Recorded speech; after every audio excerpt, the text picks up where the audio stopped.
혹시 이런 순간이 있으셨습니까?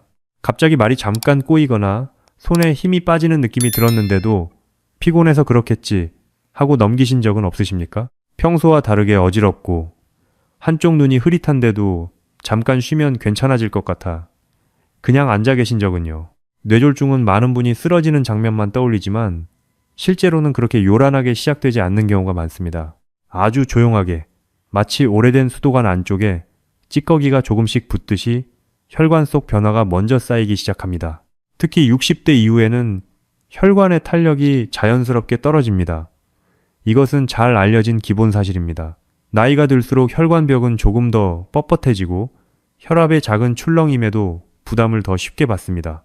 그런데 더 놀라운 점은 많은 분이 뇌졸중 예방을 거창한 운동이나 비싼 약에서만 찾는다는 것입니다. 정작 가장 자주 반복되는 선택, 바로 매일의 식탁이 뇌혈관의 운명을 조금씩 바꾸고 있는데도 말입니다.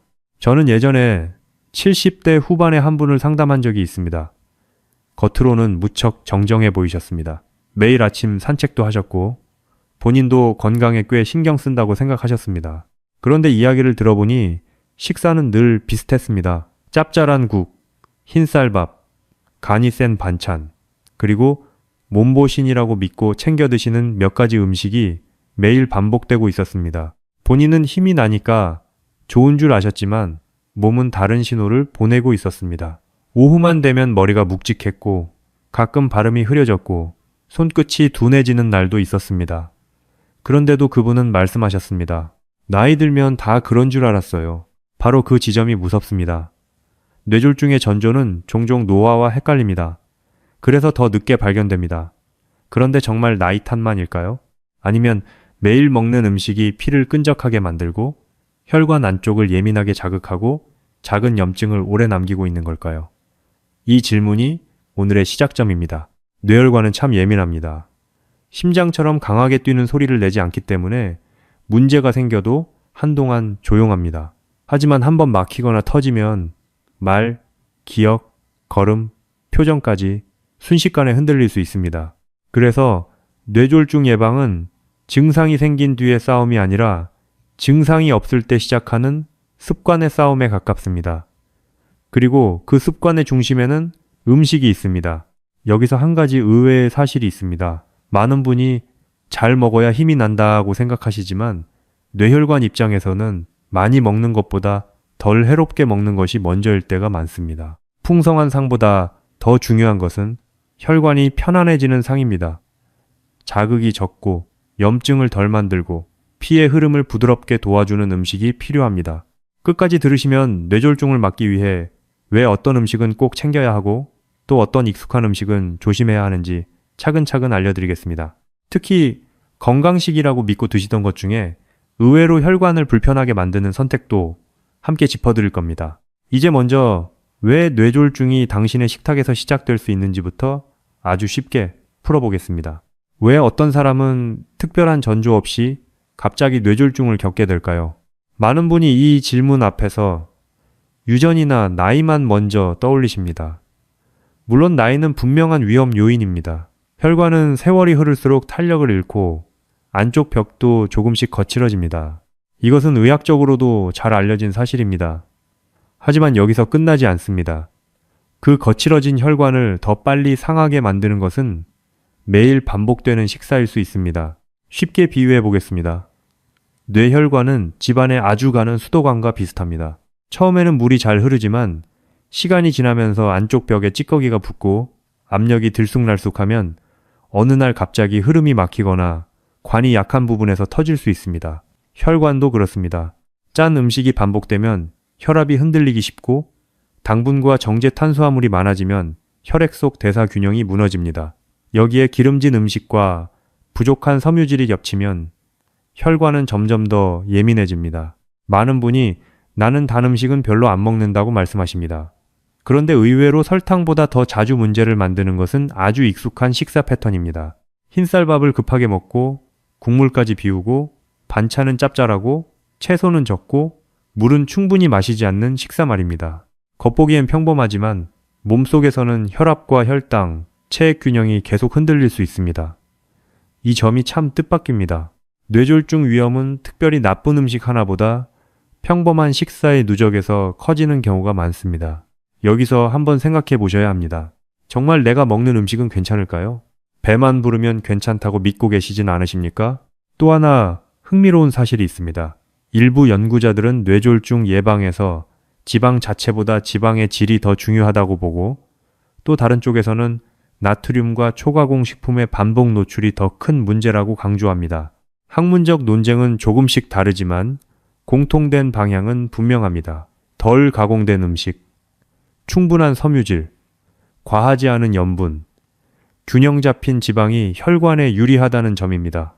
즉, 정답은 유행 식단이 아니라 혈관이 편안해지는 식단에 가깝습니다. 실제로 혈관은 아주 작은 변화에도 반응합니다. 어느 날은 얼굴이 붉게 달아오르고, 어느 날은 머리가 무겁고, 또 어느 날은 손끝이 차갑고 저릿할 수 있습니다. 이런 느낌은 단순 피로처럼 지나가지만 몸은 계속 신호를 보내고 있는지 모릅니다. 무서운 점은 큰 이상이 오기 전까지는 이 불편이 너무 익숙해서 대수롭지 않게 느껴진다는 것입니다. 그래서 뇌졸중 예방은 병원에서 시작되기 전에 부엌에서 먼저 시작됩니다. 무엇을 많이 먹느냐보다 무엇을 줄이고 무엇을 바꿔야 하느냐가 더 중요합니다. 그리고 그 바꾸는 기준은 생각보다 단순합니다. 혈관을 붓게 하지 않는가, 피의 흐름을 무겁게 하지 않는가, 몸에 오래 염증을 남기지 않는가, 이 세 가지입니다. 이제 다음 이야기에서는 겉으로는 건강해 보였지만 작은 신호를 놓친 한 사람의 이야기를 통해 왜 이 문제가 남의 일이 아닌지 더 가까이 들여다보겠습니다. 몇 년 전 70대 초반의 한 남성분이 제 기억에 오래 남았습니다. 그분은 스스로를 꽤 건강한 사람이라고 생각하셨습니다. 큰 병원 신세를 진 적도 거의 없었고 매일 아침 동네를 한 바퀴 걷는 습관도 있었습니다. 주변에서도 저 정도면 건강관리 잘하신다는 말을 자주 들으셨습니다. 그래서 더더욱 작은 이상을 대수롭지 않게 넘기셨습니다. 처음 이상했던 것은 말이었습니다. 어느 날 아침 평소처럼 식사를 하다가 단어 하나가 입에서 매끄럽게 나오지 않았습니다. 잠깐 혀가 꼬인 느낌이었고 본인도 이상하다고 느꼈지만 금방 괜찮아졌습니다. 며칠 뒤에는 오른손에 힘이 살짝 빠지는 느낌이 왔습니다. 젓가락을 놓칠 정도는 아니었지만 손끝 감각이 평소보다 둔했습니다. 그런데 그날도 그냥 넘기셨습니다. 잠을 잘못 잤나 보다. 나이 들면 이럴 수 있지. 그렇게 스스로를 안심시키셨습니다. 그분의 식사를 자세히 물어보니 아주 특별히 나쁜 음식만 드시는 것은 아니었습니다. 오히려 본인은 건강하게 먹는다고 믿고 계셨습니다. 아침에는 흰죽이나 흰쌀밥, 점심에는 국물 많은 찌개, 저녁에는 반찬 몇 가지와 함께 식사를 마무리하셨습니다. 문제는 익숙한 조합이었습니다. 국은 늘 짭짤했고 반찬도 간이 셌고 채소는 조금 맛만 보는 정도였습니다. 과일은 당이 많다며 피하셨고 등푸른 생선은 비리다고 자주 드시지 않았습니다. 대신 기운을 내야 한다며 고기와 국물을 더 믿으셨습니다. 이 대목이 참 현실적입니다.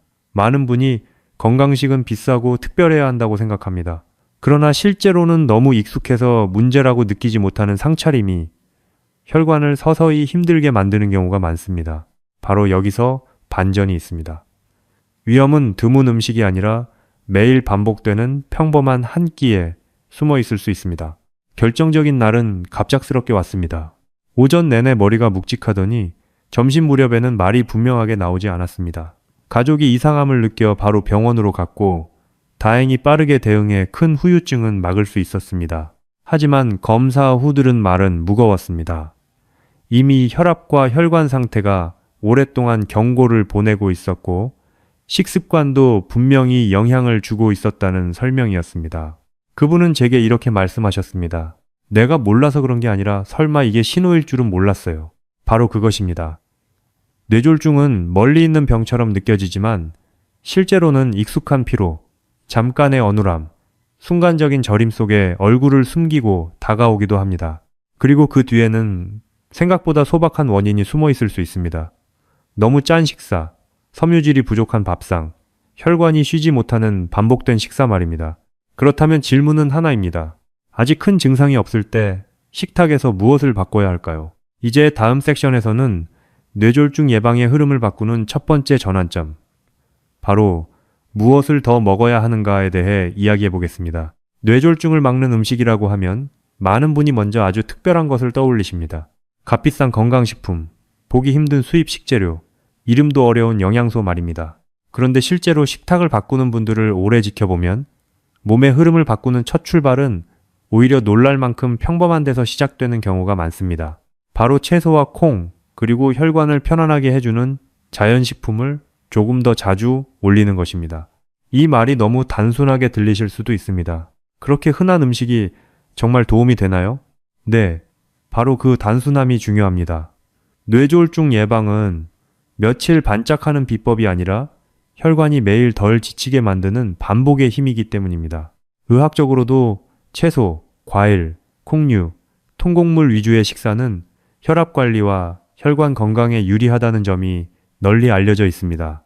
특히 칼륨, 식이섬유, 항산화 성분이 풍부한 식품은 몸속 염분 균형과 혈관 내 환경을 안정시키는 데 도움을 줄 수 있습니다. 여기서 반전이 하나 있습니다. 많은 분이 뇌졸중을 막으려면 무조건 보양식부터 먹어야 한다고 생각합니다. 하지만 혈관은 기운을 확 끌어올리는 음식보다 부담을 조용히 덜어주는 음식을 더 좋아합니다. 진하고 무거운 국물보다 담백한 나물 한 접시가, 달고 진한 간식보다 삶은 콩 한 줌이 어떤 날에는 훨씬 더 큰 의미를 가질 수 있습니다. 혈관은 화려한 자극보다 잔잔한 안정에서 회복할 시간을 얻습니다. 제가 만났던 한 여성분은 늘 먹는 재미가 없으면 사는 재미가 없다고 말씀하셨습니다. 그래서 간이 센 음식을 쉽게 줄이지 못하셨습니다. 그런데 어느 날부터 반찬의 중심을 조금 바꾸기 시작했습니다. 짭짤한 젓갈 대신 두부조림을 담백하게 만들고 국물은 절반만 드시고 맵기 나물 한 가지를 꼭 올리셨습니다. 처음에는 허전하다고 느끼셨지만 몇 주가 지나자 얼굴 붓기가 덜하고 아침머리 무거움이 줄었다고 하셨습니다. 그분이 가장 놀랐던 것은 대단한 약을 쓴 것도 아닌데 몸이 조용히 편해졌다는 점이었습니다. 물론 학계에서는 어떤 음식이 가장 강력한가를 두고 다양한 논의가 있습니다. 어떤 연구는 지중해식 식단처럼 올리브유, 생선, 채소 중심 식사가 뇌혈관에 유리하다고 말하고, 또 다른 연구는 DASH, 식단처럼 나트륨을 줄이고 채소와 콩류를 늘리는 접근을 강조합니다. 방식은 조금 달라도 방향은 비슷합니다. 덜 짜게, 덜 가공되게, 더 자연에 가까운 식사가 혈관에는 훨씬 안전하다는 것입니다. 한번 떠올려 보십시오. 당신의 식탁 위에서 가장 자주 보이는 색은 무엇입니까? 하얀 밥, 갈색 국물, 붉은 양념만 반복되고 있지는 않으십니까? 혈관이 좋아하는 식탁은 조금 더 다채롭습니다. 초록빛 나물, 연한 두부, 콩의 고소한 색, 자연 그대로의 재료가 늘어날수록 혈관은 덜 긴장합니다. 접시 위의 색이 달라지면 몸속 흐름도 조금씩 달라집니다. 그래서 뇌졸중 예방의 첫 전환점은 거창한 결심이 아닙니다. 오늘 한 끼에서 짠 국물 한 숟갈을 덜고 콩이나 채소 반찬을 하나 더 올리는 것. 그 단순한 선택이 시작입니다. 그리고 이제부터는 그 중에서도 특히 먼저 챙기면 좋은 음식, 뇌혈관을 위해 가장 현실적으로 가까이 두어야 할 첫 번째 식품을 구체적으로 살펴보겠습니다. 뇌졸중을 막기 위해 가장 먼저 식탁에 올리고 싶은 음식이 무엇이냐고 묻는다면 저는 많은 경우 등푸른 생선을 먼저 떠올립니다. 고등어, 꽁치, 정어리처럼 우리에게 익숙한 생선들입니다. 특별해 보이지 않지만 뇌혈관 입장에서는 아주 든든한 조력자가 될 수 있습니다. 잘 알려진 사실 하나는 등푸른 생선에 들어있는 오메가3 지방산이 혈관 건강에 긍정적인 방향으로 작용할 수 있다는 점입니다. 물론 이것만으로 모든 위험이 사라지는 것은 아니지만 식탁의 방향을 바꾸는 데는 충분히 의미 있는 출발점이 됩니다. 많은 분이 생선은 비리다, 손질이 귀찮다, 고기보다 든든하지 않다고 생각하십니다. 그런데 여기서 의외의 진실이 있습니다. 혈관은 배를 꽉 채우는 포만감보다 염증을 덜 만들고 흐름을 부드럽게 돕는 식사를 더 반깁니다. 등푸른 생선은 그 점에 대해서 참 조용하지만 강한 역할을 합니다. 기름이 많아 보여도 그 기름의 성질이 다릅니다. 몸에 부담을 더하는 기름이 아니라 적절히 먹었을 때 혈관 환경에 도움을 줄 수 있는 쪽에 가깝습니다. 예전에 60대 후반의 한 분은 생선을 거의 드시지 않았습니다. 가족이 구워주면 한두 점만 드시고 늘 고기 반찬 쪽으로 젓가락이 먼저 가셨습니다. 그런데 건강검진 뒤 식습관을 조정하면서 일주일에 두세 번 생선을 올리기 시작했습니다. 처음엔 억지로 드셨지만 몇 달 뒤에는 오히려 생선을 먹은 날이 속이 더 편하다고 하셨습니다. 특히 저녁에 기름지고 무거운 고기 대신 생선을 먹은 날은 다음날 아침 얼굴 붓기와 속 더부룩함이 덜하다고 느끼셨습니다. 이런 변화는 숫자만으로 설명되지 않는 몸이 먼저 알아차리는 반응입니다. 물론 학문적으로는 논의도 있습니다. 오메가3 보충제를 먹는 것이 실제 음식으로 생선을 먹는 것만큼 효과적인지에 대해서는 의견이 갈립니다. 어떤 쪽은 보충제보다 식품 자체가 더 좋다고 보고 다른 쪽은 특정 조건에서는 보충제도 도움이 될 수 있다고 말합니다. 하지만 적어도 한 가지는 비교적 분명합니다. 너무 짜지 않고 너무 튀기지 않은 형태로 생선을 식사에 넣는 것은 혈관 건강을 위한 현실적인 선택이 될 수 있다는 점입니다. 결국 중요한 것은 알약 하나보다 식탁 전체의 맥락입니다. 여기서 꼭 짚고 싶은 부분이 있습니다. 생선을 드신다고 해도 조리법이 거칠면 의미가 줄어듭니다. 너무 짠 양념에 졸이거나 바삭하게 튀겨서 짠 소스에 찍어 먹으면 혈관이 얻는 이점보다 부담이 커질 수 있습니다. 그래서 가능하면 굽거나 찌거나 간을 약하게 해서 드시는 편이 좋습니다. 생선을 먹고도 왜 몸이 개운하지 않았는지 생각해보면 종종 문제는 생선이 아니라 조리 방식에 있기도 합니다. 이쯤에서 한번 물어보고 싶습니다. 당신의 식탁에는 일주일에 몇 번이나 생선이 올라옵니까? 올라오더라도 정말 혈관이 좋아할 방식으로 드시고 계십니까? 생선 한 토막은 거창한 치료가 아닙니다.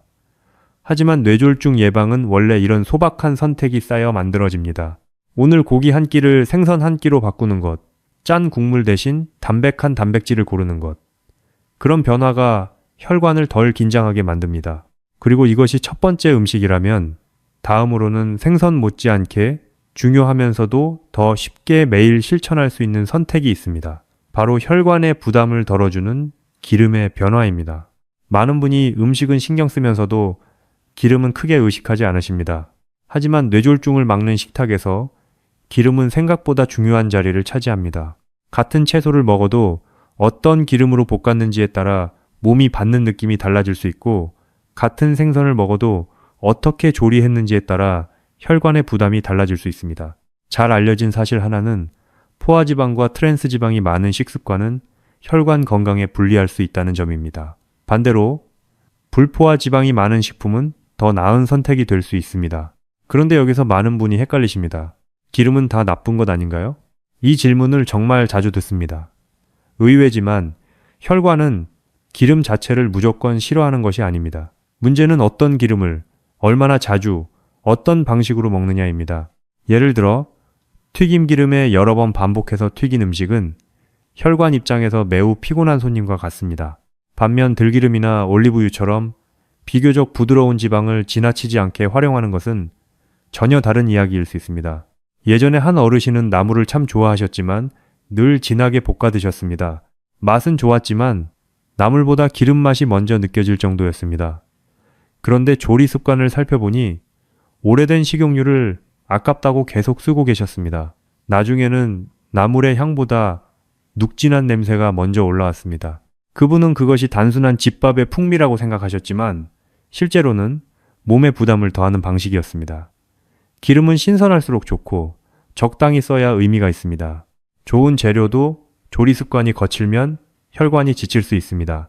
학계에서도 지방을 둘러싼 논의는 적지 않습니다. 어떤 연구는 총지방 섭취량보다 지방의 종류가 더 중요하다고 말하고 또 다른 쪽은 지방만 따로 떼어보기보다 전체 식단 안에서 봐야 한다고 강조합니다. 이 논쟁은 계속되지만 한 가지 공통점은 있습니다. 지나치게 튀기고 반복 사용한 기름을 쓰고 가공식품으로 지방을 많이 섭취하는 패턴은 좋지 않다는 점입니다. 결국 핵심은 단순합니다. 덜 튀기고 덜 반복하고 더 자연에 가까운 방식으로 바꾸는 것입니다. 여기서 작은 실천이 큰 차이를 만듭니다. 나물을 볶더라도 기름을 적게 쓰고 가능하면 무침으로 바꾸고 생선을 튀기기보다 굽고 전을 자주 부치기보다 찌거나 삶는 방식을 늘리는 것입니다. 특히 시니어 식탁에서 흔한 고소해야 맛있다는 기준을 조금만 낮춰도 혈관은 훨씬 편해집니다. 혀는 처음엔 심심하다고 느낄 수 있지만 몸은 오히려 가볍다고 먼저 반응합니다. 혹시 지금 이런 생각이 드시지 않으십니까? 나는 많이 먹지 않는데 왜 혈관이 걱정될까? 그 답은 양보다 반복에 있을 수 있습니다. 한 번의 튀김이 아니라 매일 조금씩 겹치는 기름진 선택이 혈관을 서서히 지치게 만드는 것입니다. 이 영상이 부모님이나 가족에게도 필요하다고 느껴지신다면 꼭 공유해 주십시오. 음식은 한 사람만의 문제가 아니라 집안의 식탁 전체를 바꾸는 일이기 때문입니다. 이제 다음으로는 더 실천적인 이야기로 넘어가겠습니다. 거창한 영양학이 아니라 아침과 저녁에 무엇을 어떻게 먹으면 뇌혈관이 덜 흔들리는지 매일 반복할 수 있는 보호 습관을 함께 살펴보겠습니다. 뇌졸중을 막는 식사는 특별한 날 한번 잘 먹는 것으로는 충분하지 않습니다. 오히려 더 중요한 것은 매일 반복되는 루틴입니다. 특히 아침과 저녁은 혈관의 리듬에 큰 영향을 줍니다. 잘 알려진 사실 하나는 아침에 혈압이 오르기 쉬운 시간대가 있다는 점입니다. 그래서 아침을 어떻게 시작하느냐가 생각보다 중요합니다. 밤새 수분이 줄어든 몸에 너무 짜고 무거운 식사가 들어가면 혈관은 하루의 시작부터 긴장할 수 있습니다. 아침에는 가능한 한 단순하고 부드럽게 시작하는 것이 좋습니다. 예를 들어 흰죽만 급하게 먹는 것보다 너무 짜지 않은 국 없이도 먹을 수 있는 식사, 두부나 콩, 채소, 반찬이 곁들여진 밥상이 더 안정적일 수 있습니다. 어떤 분은 아침엔 입맛이 없다며 김치와 국물로만 넘기시는데 이 습관이 반복되면 나트륨이 빠르게 들어가 혈관에 부담을 줄 수 있습니다. 의외로 아침에 간단한 한 끼가 가장 불균형한 경우가 많습니다. 반대로 저녁은 또 다른 의미에서 중요합니다. 저녁에는 활동량이 줄어들고 몸이 쉬는 쪽으로 기울기 때문에 너무 늦고 무거운 식사가 불리할 수 있습니다. 밤늦게 짠 반찬과 고기, 국물까지 곁들인 식사는 다음날 아침 얼굴 붓기와 머리 무거움으로 이어질 수 있습니다. 많은 분이 이를 단순히 잠을 설쳐서 그런가 보다 생각하지만 사실은 전날 저녁 식사의 흔적일 수 있습니다. 혈관은 밤에도 쉬지 않기 때문에 저녁에 과한 자극은 조용히 남습니다. 제가 만났던 한 분은 아침마다 어지럽다고 하셨습니다.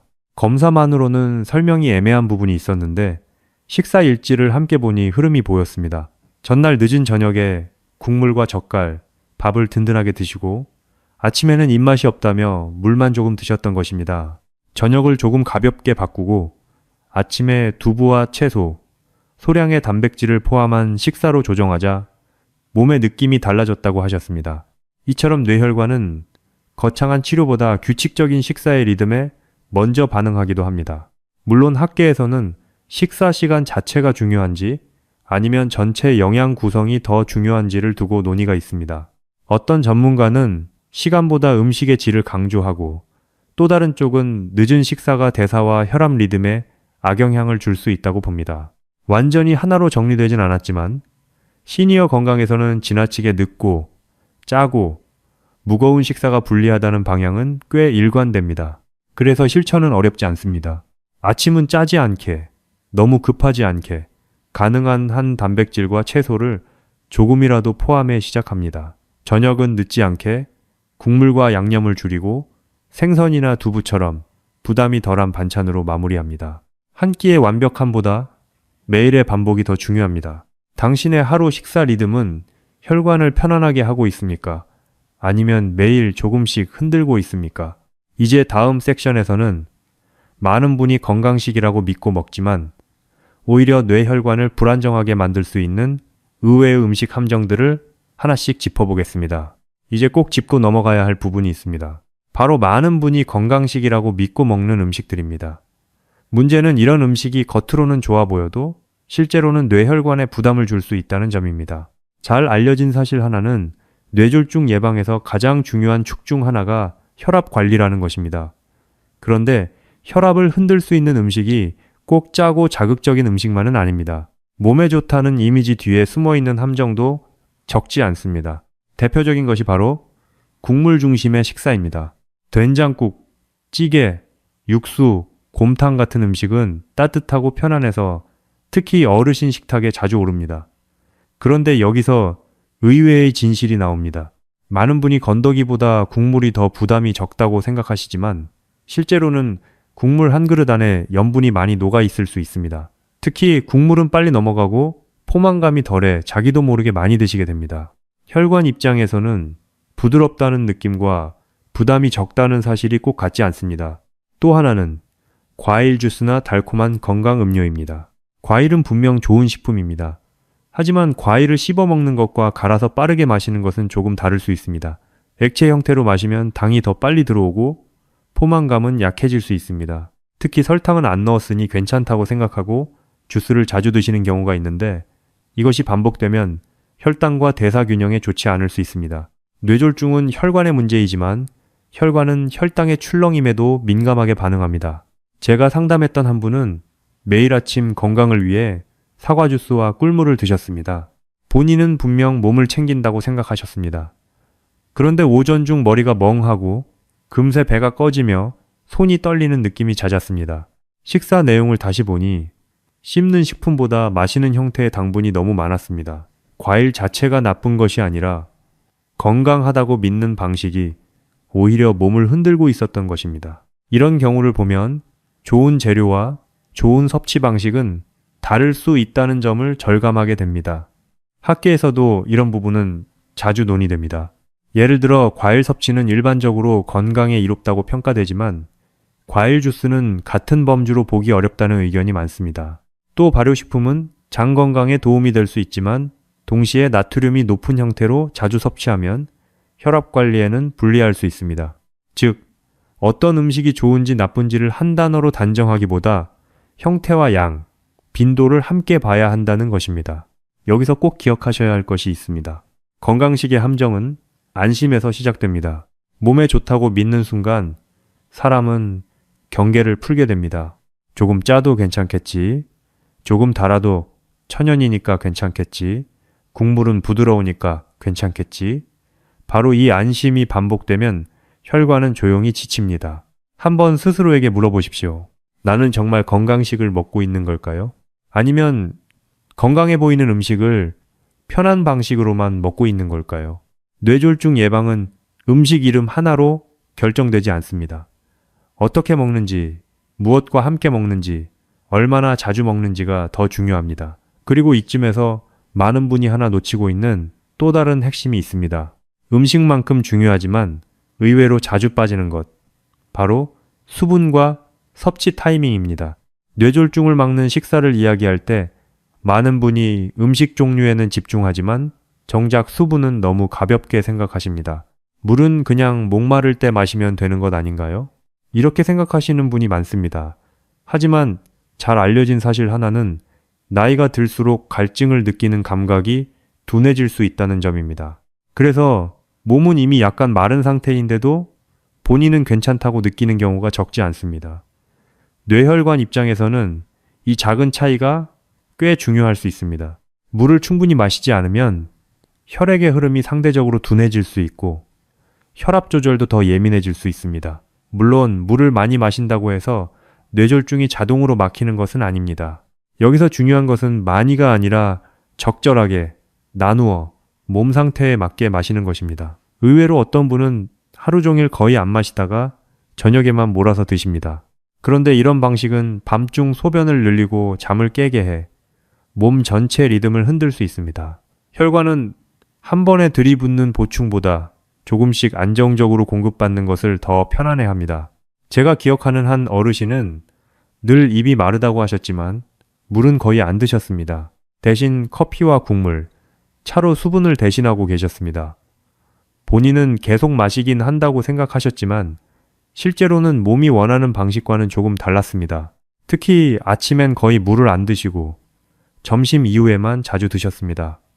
그러다 보니 오전엔 머리가 무겁고 손발이 둔한 느낌이 더 심해졌다고 말씀하셨습니다. 물 마시는 시간을 조금 고치고 식사 중 국물 의존을 줄이자 몸의 답답함이 덜해졌다고 하셨습니다. 여기서 반전이 하나 있습니다. 물을 적게 마시는 것만 문제는 아닙니다. 너무 짧은 시간에 급하게 많이 마시는 것도 불편을 만들 수 있습니다. 특히 심장이나 신장 질환이 있는 분은 무조건 물을 많이 마시는 방식이 맞지 않을 수도 있습니다. 그래서 물은 약처럼 정답량을 외워서 마시는 것이 아니라 질환 상태와 하루 리듬에 맞춰 조절하는 습관으로 접근해야 합니다. 이 점은 자주 놓치지만 아주 중요합니다. 학계에서도 수분과 뇌혈관 위험 사이의 관계는 단순하지 않다는 논의가 있습니다. 어떤 쪽은 탈수가 혈액 점도와 순환에 영향을 줄 수 있다고 보고, 다른 쪽은 과도한 일반화에 주의해야 한다고 말합니다. 하지만 실제 생활에서 비교적 분명한 방향은 있습니다. 갈증을 무시하지 말고 아침부터 조금씩 나누어 마시고 국물이나 단 음료를 물처럼 여기지 않는 것입니다. 특히 시니어 식탁에서는 언제 마시느냐도 중요합니다. 아침 기상 후 한두 모금이 아니라 조금 의식적으로 물을 챙기는 것, 식사 사이사이에 나누어 마시는 것, 저녁 늦게 한꺼번에 마시기보다 낮 동안 고르게 분산하는 것, 이런 작은 타이밍 조절이 몸의 부담을 줄여줍니다. 물 한 잔은 너무 평범해서 힘이 없어 보이지만 오히려 그래서 오래 갑니다. 거창한 비법보다 꾸준한 기본이 혈관을 지키는 경우가 많습니다. 당신은 오늘 물을 몇 잔 마셨는지가 아니라 언제 어떤 방식으로 마셨는지 기억하고 계십니까? 이제 다음으로 넘어가겠습니다. 아무리 좋은 음식과 습관도 모든 사람에게 똑같이 적용되지는 않습니다. 특히 혈압약, 당뇨, 콩팥 문제를 가진 분들은 더 신중해야 합니다. 그래서 다음 섹션에서는 누구는 더 조심해야 하는가를 차분히 정리해 보겠습니다. 여기까지 들으시면서 이런 생각이 드실 수 있습니다. 좋은 음식도 알겠고 물도 챙겨야겠는데 나는 약도 먹고 병도 있으니 그냥 따라해도 괜찮을까? 바로 이 질문이 중요합니다. 뇌졸중 예방에 좋은 식사라고 해도 모든 사람에게 똑같이 적용되지는 않습니다. 잘 알려진 사실 하나는 고혈압, 당뇨병, 심장질환, 신장질환이 있는 분들은 뇌졸중 위험이 더 높을 수 있다는 점입니다. 그래서 음식 선택도 조금 더 세심해야 합니다. 가장 먼저 생각해야 할 분들은 혈압약을 드시는 분들입니다. 이분들은 짠 음식을 줄이는 것이 특히 중요합니다. 그런데 의외로 소금만 줄이면 끝이라고 생각하시는 경우가 많습니다. 실제로는 국물, 젓갈, 장아찌, 반찬의 양념까지 모두 영향을 줍니다. 나는 싱겁게 먹는다고 생각해도 여러 반찬을 조금씩 겹쳐 먹으면 전체 염분은 금방 높아질 수 있습니다. 혈압은 한번 크게 오를 때도 위험하지만 매일 조금씩 흔들리는 패턴도 혈관에는 부담이 됩니다. 당뇨가 있는 분들도 주의가 필요합니다. 뇌졸중은 혈압만의 문제가 아니라 혈관 전체의 문제이기 때문입니다. 혈당이 자주 크게 오르내리면 혈관 안쪽 환경도 더 예민해질 수 있습니다. 그래서 과일 주스, 달콤한 건강 음료, 흰죽이나 흰빵처럼 빠르게 흡수되는 식사는 조심할 필요가 있습니다. 여기서 뜻밖의 점이 있습니다. 어떤 분은 입맛 없을 때 죽이 편하다고 생각하시지만 그 편안함이 늘 혈관에 편한 것은 아닐 수 있습니다. 부드럽게 넘어가는 음식이 때로는 너무 빨리 흡수될 수 있기 때문입니다. 그리고 꼭 따로 말씀드리고 싶은 분들이 있습니다. 바로 콩팥 기능이 좋지 않은 분들입니다. 이 경우에는 일반적인 건강 정보가 그대로 맞지 않을 수 있습니다. 예를 들어 채소와 과일, 콩류가 보통은 좋은 선택이지만 일부 분들은 칼륨이나 수분 조절을 더 신경 써야 할 수 있습니다. 물을 많이 마시는 것도 모두에게 정답은 아닙니다. 이 부분은 반드시 담당 의사나 영양 상담과 함께 조정해야 합니다. 좋다니까 많이 먹자는 방식이 오히려 위험해질 수 있는 대표적인 경우입니다. 예전에 한 분은 건강을 위해 바나나와 토마토를 매일 넉넉히 드셨습니다.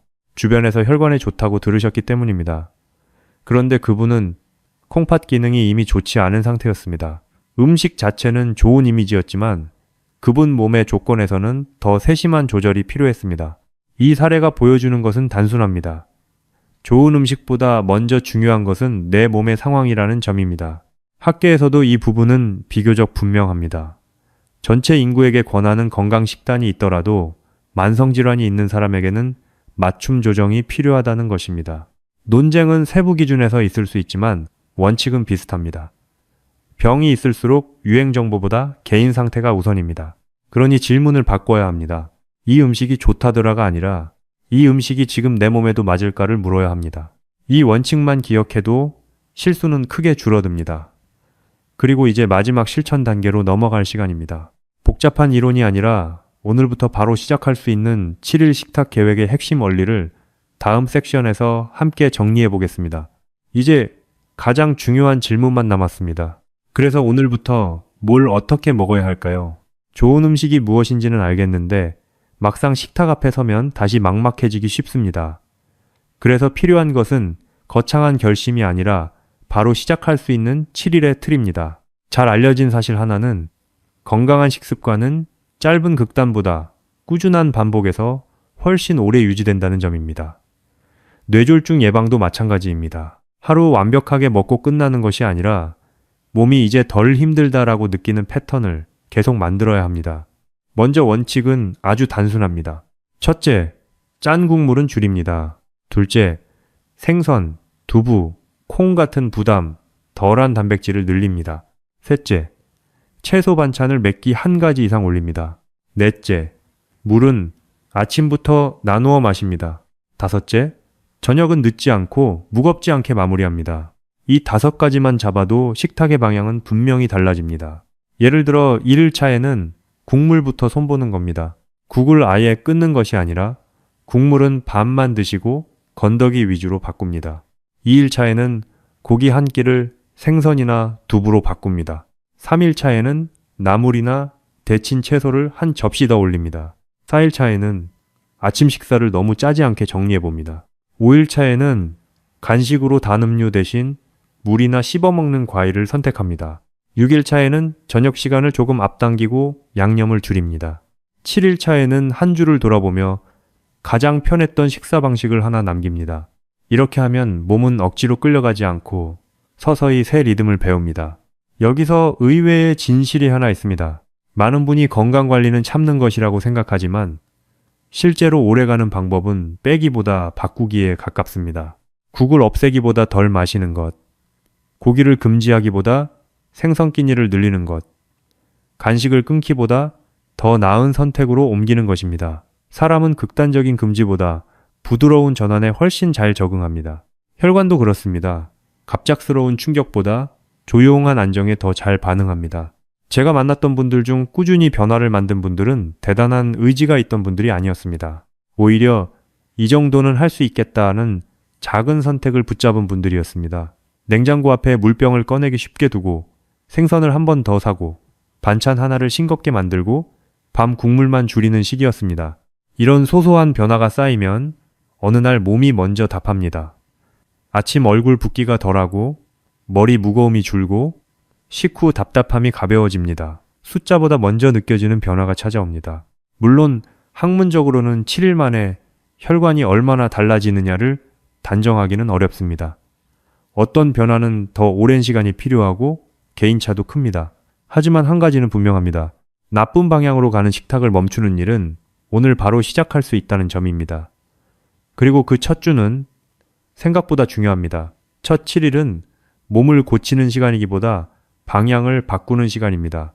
당신은 내일부터가 아니라 오늘 저녁 한 끼부터 무엇을 바꾸시겠습니까? 이제 마지막으로 왜 이 작은 식탁의 변화가 결국 당신의 말과 걸음과 기억을 지키는 일이 되는지 조용하지만 가장 중요한 마무리를 함께 나누겠습니다. 여기까지 오시느라 참 잘하셨습니다. 어쩌면 오늘 이야기는 새로운 비법을 배우는 시간이라기보다 이미 몸이 오래전부터 보내고 있던 신호를 다시 듣는 시간이었을지도 모릅니다. 뇌졸중은 어느 날 갑자기 하늘에서 떨어지는 일이 아니라 많은 경우 아주 작은 무시와 익숙한 습관 위로 천천히 다가옵니다. 그래서 막는 방법도 거창한 기적보다는 매일의 식탁에서 시작되는 경우가 많습니다. 오늘 우리는 몇 가지를 함께 살펴봤습니다. 혈관은 나이가 들수록 약해질 수 있다는 사실, 하지만 단순히 나이 탓만은 아니라는 점, 짠 국물과 반복되는 불균형한 식사가 혈관을 조용히 지치게 할 수 있다는 점, 생선, 두부, 콩, 채소처럼 부담을 덜어주는 음식이 생각보다 큰 힘을 가질 수 있다는 점, 그리고 물도 많이가 아니라 제때 나누어 마시는 습관이 더 중요할 수 있다는 점까지 말입니다. 이 모든 것은 결국 하나로 이어집니다. 뇌혈관은 자극보다 안정, 과음보다 균형, 한 번의 특효보다 매일의 반복을 더 좋아한다는 것입니다. 여기서 꼭 드리고 싶은 말이 있습니다. 늦지 않았습니다. 정말입니다. 많은 분이 지금 와서 바꿔서 뭐 하겠나 하고 말씀하십니다. 하지만 몸은 생각보다 오랫동안 기다려줍니다. 오늘 저녁 국물 한 숟갈을 덜 드시는 것, 내일 아침 짠 반찬 대신 두부를 한 점 더 드시는 것, 이번 주 한 끼를 생선으로 바꾸는 것. 이런 작은 선택은 너무 평범해서 별것 아닌 것처럼 보입니다. 그러나 건강은 원래 이렇게 생깁니다. 눈부신 결심보다 조용한 반복으로 말입니다. 제가 오랫동안 느낀 것은 이것입니다. 사람은 몸이 무너진 뒤에야 건강의 가치를 크게 느끼지만 사실 건강은 무너지기 전에 지키는 것이 가장 현명합니다. 말이 어눌해진 뒤, 손에 힘이 빠진 뒤, 기억이 흐려진 뒤 후회하는 것보다 오늘 식탁 하나를 다르게 차리는 편이 훨씬 부드럽고 훨씬 강한 선택입니다.